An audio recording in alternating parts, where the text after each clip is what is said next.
Hello everyone, আসসালামু আলাইকুম। আশা করি সবাই ভালো আছেন। আজকে সবার সাথে কথা বলতে আসলাম একটা ইম্পর্টেন্ট টপিক নিয়ে। কারণ অনেকদিন ধরে দেখছি স্টুডেন্ট আইএলটিএস এর প্রিপারেশন নেওয়ার জন্য অনেকগুলা ইনিশিয়েটিভ নিচ্ছে হুইচ ইজ প্রিটি হার্মফুল। কারণ হার্মফুল বলার রিজন গুলো আজকে ফুল ভিডিও আমি এক্সপ্লেইন করব। আইএলটিএস করার সময় আমরা অনেকেই অনেক কিছু মিসগাইড হচ্ছি, অনেক কিছু না বুঝে উল্টাপাল্টা করতেছি, অনেক কিছু ওভার এক্সাজারেট করে করতেছি।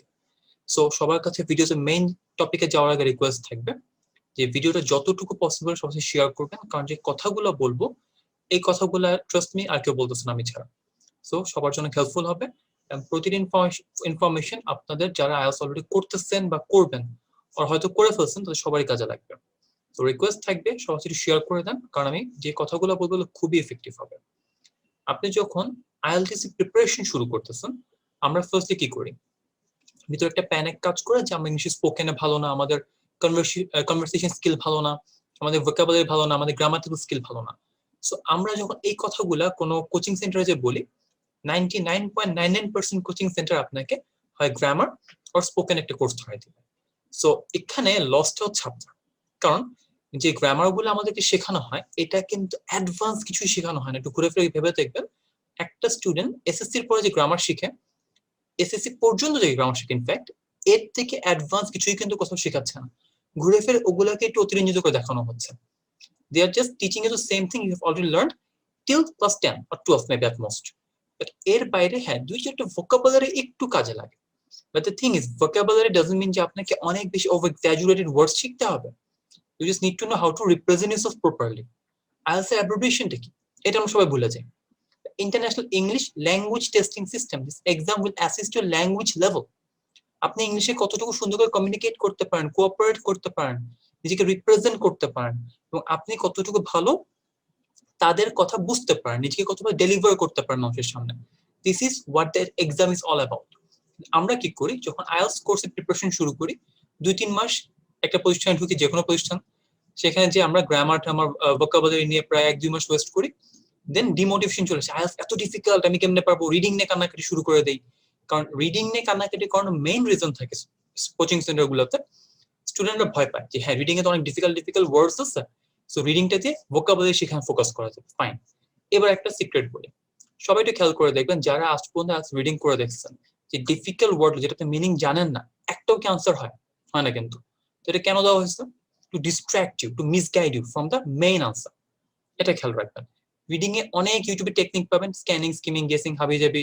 আবার কিছু ভাইজানকে দেখলাম যে বই সলভ করে দেখাচ্ছেন লিস্ট ম্যাডাম থেকে মেরে। সো কপি ক্যাট হয়ে তো লাভ নেই। Teachers are those people who have something authentic to deliver you, authentic to teach you. আপনি যদি ইউটিউব থেকে শিখতে পারতেন তাহলে আইডিবি ব্রিটিশ কাউন্সিল টিকতো না দুনিয়াতে। আপনাকে এটা মাথায় রাখতে হবে, যারা ইউটিউবে ভিডিও বানায় তারা ইউটিউবার। ইভেন আমি নিজে ইউটিউব হিসেবে ক্লেম করি না, আমি জাস্ট ভিডিও বানাই মাঝে মাঝে অকেশনালি, স্টুডেন্টদের কিছু ইনিশিয়েটিভ দেখে বা স্টুডেন্টকে হেল্প করছিলাম। আমার ফোকাস থাকে ভালো কোনো কথা ডেলিভার করা। সো সেই এই জন্য দেখবেন যে আমার ভিডিওতে আমি খুব একটা মেকআপ টেকআপ করা না, সিম্পল ঘরের ড্রেস ভিডিও বানাচ্ছি। আমার ফোকাস থেকে মেইন কথা বলা, ইনফরমেশন গুলা।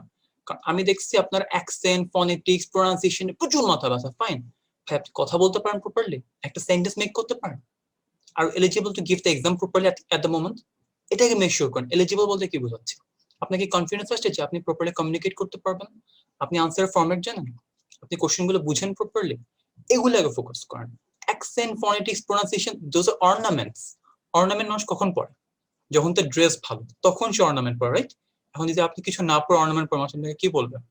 You got my point, right? So dress আপটা কি? ড্রেস আপ হচ্ছে আপনি আগে বুঝেন যে আপনি কেমনে কথা বলতে পারেন, কিভাবে লিখতে পারেন, লিসেনিং রিডিং কিছু টেকনিক্স আছে। দেন আপনি ভোকাবুলারি শিখেন, গ্রামার শিখেন, ফ্রেজ শিখেন, নো প্রবলেম। সবকিছুর একটা স্টেপ বাই স্টেপ ইনিশিয়েটিভস আছে, কিন্তু সরি ফর দ্য সাউন্ড, এটা আপনাকে খেয়াল করতে হবে যে যখন আপনি শিখবেন, শেখার ক্ষেত্রে আপনাকে অনেক কিছু ইম্পর্টেন্ট ভাবে শিখতে হবে। এন্ড কথা বলার সময় body language is a very কি ফ্যাক্টর। আপনি ওভার জলি হন, প্রবলেম। কথা বলার সময় ডান্সিং শুরু করেন, প্রবলেম। সো দিজ আর সাম কি ফ্যাক্টরস। এন্ড আইএলটিএস টিচিং এর জন্য খেয়াল রাখবেন, টিচার যত বেশি ব্র্যান্ডিং করবে, লাইক টিচার এই হোল্ডার, সেই হোল্ডার, এই হয়েছে, সেই হয়েছে, নো নিড। টিচার কিভাবে শিখতে পারেন কিনা সেটা আগে দেখেন, টিচারের কথা বুঝেন কিনা সেটা দেখেন। Is he making you understand something good or not, or something new or not.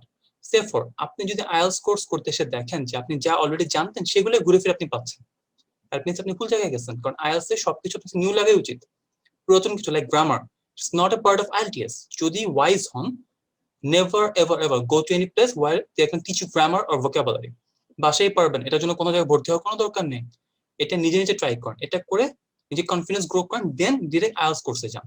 কারণ যদি কোচিং সেন্টার আপনাকে এটা শিখায়, আপনার লাভের লাভ কিছু হচ্ছে না, আপনি অলরেডি জানেন। সো এইটা একটা বড় negative issue. And fluency doesn't mean যে কাবাডি খেলবেন। ফ্লুয়েন্সি মিনস জাস্ট প্রপারলি কথা বলে যান। আমার কিছু ভিডিও দেওয়া আছে ইউটিউবে, IELTS এর স্পোকেন আর রাইটিং অ্যাসেসমেন্ট ক্রাইটেরিয়া, একটু দেখে নিন, ওগুলো অফিসিয়াল সাইট থেকে কালেক্ট করে বানানো কথাগুলো। আজকে ভিডিওটা বানানো কিছু ফোন কল বা কিছু ইনিশিয়েটিভ খারাপ লাগলো যে স্টুডেন্টরা এত মিসগাইড কেমনে হচ্ছে। কারণ আমরা যারা পড়াশোনা করি অ্যাটলিস্ট কিছু তো অবশ্যই জানি, ইলিটারেট তো কেউ না। IELTS যারা করে তার প্রত্যেকে কমসে কম ইন্টারমিডিয়েট পাস হয় বা কমসে কম অটো পাস হলেও হয়। So they should be educated. এখানে যে যখন মিসগাইড হচ্ছে কারণ কি, আমাদের কনফিডেন্স কম। আমরা মনে করি না এটা অনেক ডিফিকাল্ট, না এটা পারবো না। It's not like that. ইউটিউবে দেখা যাচ্ছে অনেকে কথা বলার সময় ডান্সিং শেখাচ্ছে, it's not like that. Pronunciation শেখাচ্ছে, শুদ্ধ করে ইংলিশ বলা। ভাই আপনি কথা বলতে না পারলে শুদ্ধ ইংলিশে করবেনটা কি? Tell me that. আপনি আগে ভুল ইংলিশ বলেন, প্রবলেম নেই, কথা বলা ফ্লো ঠিক করেন, দেন ইংলিশ কারেক্ট করেন, then grammar, then pronunciation, accent, phonetics, and then vocabulary. Sorry, vocabulary আগে, তারপর প্রোনাউন্সিয়েশন, অ্যাকসেন্ট, ফনেটিক্স। সো একটা সিকোয়েন্স আছে। If you break the sequence, আপনার ইমপ্রুভমেন্ট হবে না। সো এই কথাগুলো একটু খেয়াল রাখবেন। আর IELTS is not that difficult বানানো হয়। বিকজ IELTS আমরা শুরু করে কি দিয়ে, যে কোনো প্রতিষ্ঠানে যান, লিসেনিং, রিডিং, বিকজ এই দুই জায়গাতে আপনাকে গ্রামার, ভোকাবুলারি মিসগাইড করা possible. But what is the easiest way? Simply বুঝাই, যে কোনো একটা কাজ করার দুটো ওয়ে থাকে, স্মার্ট ওয়ে, ডিফিকাল্ট ওয়ে। এখন আপনি দেখেন, একটা লোক 24 ঘন্টা খেটে যে রেজাল্ট করতে পারতেছে, আপনি স্মার্ট ওয়েতে খেটে ওইটার পাশাপাশি আরো কিছু কাজ করে তার থেকে ভালো রেজাল্ট করতে পারতেছেন। কে গেইনার? স্মার্ট ওয়েতে পড়বেন, খাটনি কম হবে, রেজাল্ট ভালো হবে, আপনার কনফিডেন্স ঠিক থাকবে, আপনি বোকার মতো খাটতে থাকবেন। 24 ঘন্টা খাটলেন, অনেক বেশি স্ট্রেস নিলেন, আপনি যে স্কোর পেলেন আপনার একটা ফ্রেন্ড 10 ভাগে 1 ভাগে যাতে বেশি স্কোর পেলো, গেইনারটাকে। তো খাটেন, মানা করবো না, স্টাডি করেন, অলসো ফাইন, বাট বুঝে শুনে করেন। বোকার মতো যা পাচ্ছেন তাই পড়লেই হবে না। আমি রিসেন্টলি কয়েকজনকে দেখলাম যে তারা ফোন করে বলে, ভাইয়া আপনি গ্রামার কি কি পড়াবেন, এই সেই, মক টেস্ট কয়টা নিবেন? ভাই এর IELTS শিখার কোনো হেডেক নেই, সে মক টেস্ট নিয়ে কান্নাকাটি, গ্রামার নিয়ে কান্নাকাটি। I am not insulting anybody, কারণ এই জিনিসটা ভুল ইনিশিয়েটিভ স্টুডেন্টদের। মক টেস্ট লাগে তখন যখন preparation perfectly done. Before that mock test নিয়ে যে হেডেক নিবে, তার থেকে বড় বুদ্ধিমান দুনিয়াতে কেউ নাই, in a negative way. And vocabulary আপনি কোর্স শুরু করার আগে দেখেন, কোর্স শুরু করার পরে এক্সট্রা গুলো শিখবেন। আপনি কোর্স শুরু করার পর নতুন কিছু শেখা নাই এখানে। IELTS এর অ্যাপ্রিভিয়েশনের কথা বলা নাই যে আপনি কিছু শিখবেন, আপনি যেটা জানেন সেটা আপনি দেখাবেন। হ্যাঁ, এই কোর্স শুরু করার পরে কিছু নতুন শেখার অবশ্যই আছে, বাট নট দ্যাট মাচ। এই জিনিসগুলো একটু মাথায় রাখেন। আর এরকম আরো কিছু ভিডিও বানানোর চেষ্টা করবো based on this videos response. And আমার কথা যদি কেউ বুঝতে প্রবলেম ফেস করেন, সরি, আমি একটু আপসেটের কথাগুলো ভিডিওটা বানানো, কারণ কয়েকদিন ধরে দেখতেছি স্টুডেন্ট খুব মিসগাইডেড হচ্ছে। সো খারাপ লাগে, বলছেন যে আপনি আমার কাছেই পড়তে আসেন, যেখানে পড়েন ভালো কোথাও পড়েন, বা অ্যাটলিস্ট নিজে নিজে পড়েন, তাও ভালো। আর ইউটিউব থেকে পড়াশোনা হয় না, it's a place for amusement. Literally ইউটিউবে কেউ পড়তে ঢুকে না। সো ইউটিউবে থেকে যারা আর্নিং এর জন্য ভিডিওগুলো বানায়, তারা জাস্ট ভিউয়ার দেখেন, তাদের ভিউয়ার দরকার, তাদের প্রোনাউন্সিয়েশন, অ্যাকসেন্ট দরকার। আপনাকে দেখতে আপনার লাভ কোথায়, আপনি প্রোনাউন্সিয়েশন, অ্যাকসেন্টে যাবেন নাকি শিখবেন? এন্ড আমার কথাগুলো বলার এত কনফিডেন্স থাকার মেইন রিজন, আমার স্পোকেন একটা ভালো স্কোর আছে, I got 8.5 by my self.